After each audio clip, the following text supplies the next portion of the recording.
கோவில்ல போய் நீங்க ஒரு முள்ளை எடுத்து கொண்டு போய் குப்பத்தொட்டில போடுங்களேன், உங்களுக்கு 3 நாள் அன்னதானம் பண்ண பலன் கிடைக்கும் அப்படின்னு சொல்றாங்க. தானத்தில் சிறந்த தானம் அன்னதானம். அந்த பலன் உங்களுக்கு வேணும் அப்படின்னா அன்னதானமே பண்ணாம இவ்வளவு பெரியது நம்மளுக்கு கிடைக்குதுன்னா அது எவ்வளவு பெரிய விஷயம். உழவார பணி அப்படிங்கிறது ஒவ்வொரு மனிதனாய் பிறந்த ஒரு மனிதருக்கும் அது நம்மளுக்கு கிடைச்ச ஒரு பாக்கியம். அதை நீங்க பண்றது உங்களுக்கு மட்டும் கிடையாது, உங்களுடைய சந்ததியினருக்கு இது ரொம்ப ரொம்ப பெரிய விஷயமா, ஒரு பெரிய பாக்கியமா இருக்கிறது சித்தர்கள் சொல்லியிருக்காங்க.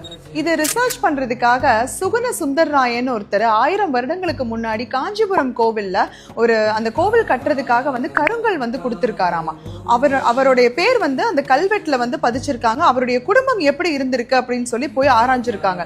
21 தலைமுறைக்கு அவங்க சீரும் சிறப்புமா வாழ்ந்திருக்காங்க. ஒருத்தர் கூட ஏழை இல்லாம 1000 வருடங்களுக்கு அவங்க தலைமுறையே வாழ்ந்திருக்காங்க. அப்படின்னா ஒரு கோவில்ல கல்லு கொடுக்கறது மூலியமா இவ்வளவு பெரிய பலனா? அப்ப நம்மனால ஒரு பொருளா உதவி செய்ய முடியல அப்படின்னாலும் நீங்க ஒவ்வொருத்தரும் கோவில்ல போய் ஒட்டடை அடிக்கிறது, உழவார பணி பண்றது, கோவில் விளக்குகளை சுத்தம் செய்யறது, கூட்டி பெருக்கிறது, நீங்க கோவிலுக்கு போய் நீங்க விளக்கு பொறுத்துற அந்த குச்சியை போடாம வந்தா கூட உங்களுக்கு நிறைய பலன்கள் இருக்கும். அதனால எப்பவுமே நீங்க கோவிலுக்கு போறீங்க அப்படின்னா அங்க சுத்தமா வச்சுக்கிறதுக்கு நீங்க முயற்சி செய்யுங்க. கோவில்கள்ல உருவமாவும் அருவமாவும் நிறைய சித்தர்களும் மகான்களும் அங்க இருக்கிற தூண்கள்லயும் துரும்புலையும் இருப்பாங்க அப்படிங்கறத சொல்றாங்க. அதனால எப்பவுமே நீங்க ஒட்டடையெல்லாம் அடிக்கும் போது விளக்கமாற வச்சு நீங்க கிளீன் பண்ணாம ஒரு கம்புல ஒரு குச்சியில துணி கட்டி நீங்க அதை கிளீன் பண்ண சொல்றாங்க. இந்த மாதிரி பண்றது மூலியமா நம்ம மக்கள் ஒரு கோவிலுக்கு போறோம் அப்படின்னா நிறைய பேர் எல்லாருமே நல்ல எண்ணத்தோட தான் கோயிலுக்கு போறது கிடையாது. கோயிலுக்கு போற அந்த கெட்ட எண்ணங்கள் பூராமே ஒட்டடையாதான் படியுமாமா. அந்த துர் எண்ணங்களை பூரா நீங்க அந்த கோயில்ல இருந்து சுத்தம் செய்யும் போது அந்த மகான்கள்லாம் உங்களை வாழ்த்துவாங்களாமா. பாருங்க, இவங்க சுத்தம் பண்ணிருக்காங்க, இவங்க தலைமுறை நல்லா இருக்கட்டும்.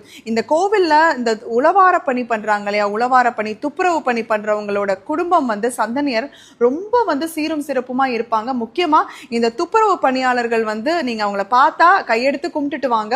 ஏன்னா அவங்களுடைய குழந்தைகள் அரசு பதவியில பெரிய இடத்துல வருவாங்க அப்படிங்கிறது சித்தர்கள் கொடுக்கிற வாக்கு. இனிமேல் கோவிலுக்கு போனா யாரும் இந்த விளக்கு பொருத்திட்டு அந்த குச்சியை போட்டு வர்றது, இந்த பிரசாதம் சாப்பிட்டுட்டு அந்த தொன்னையை அப்படியே கீழே போட்டு வர்றது, நீங்க கோயிலுக்கு போறதே புண்ணியத்தை இது பண்ணிக்கிறதுக்காக தான். இந்த மாதிரி இதெல்லாம் நீங்க பண்ணிட்டு வர்றது மூலியமா உங்களுக்கு நிறைய பாவங்கள் தான் சேருமே தவிர நீங்க சாப்பிட்டு போட்ட தொன்னையை எடுத்து யாரு குப்பையில போடுறாங்களோ அவங்களுக்கு அந்த பலன்லாம் போயிடும். ஜாக்கிரதையா இருந்துக்கோங்க. எதுவும் என்னுடையதல்ல, அனைத்தும் உன்னுடையதே. அருளாலா அருணாச்சலா. நன்றி. ஓம்.